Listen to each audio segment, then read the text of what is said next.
Also making news now, Wednesday, the Missouri Job Center held a panel to discuss the benefits of hiring former inmates. Our Hannah Zettel joins us in the studio with a recap of the event and how this group is an essential part of workforce development. Hannah, good morning.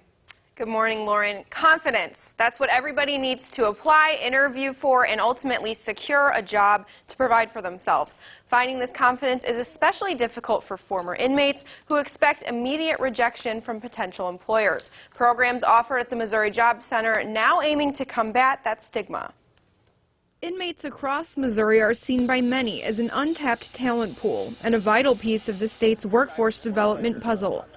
The Missouri Job Center has found a way to tap into that talent through persons with past legal issues in employment, or the APPLY program. Go forth into the community and try to bridge this gap between us and prison. Employers gathered at the center Wednesday to hear from a panel of former inmates that have traded in handcuffs for hand tools.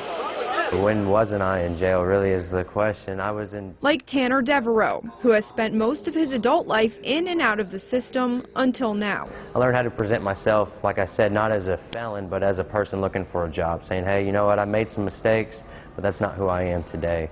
Devereaux found a job in construction, and he hopes to grow within the company that recognized his potential. So I said, hey, I got to see my PO next week. He said, well, just come see me after you get done seeing your PO. We'll put you to work. It was that easy, and he didn't hold my past against me or anything. The first few weeks out of prison is an important window, an inmate's fork in the road between creating a future or resorting to the past. It takes a while to clear your name. Derek Barnes recruits inmates for construction jobs before their release dates. If it wasn't for past offenses, well, me for instance, I mean, we wouldn't have half of our workforce. They're doing a lot of different training now in prison. Both Barnes and Devereaux believe that conversations like this will clear the road for filling even more positions. My past doesn't define me, but instead it's given me perseverance and made me who I am today.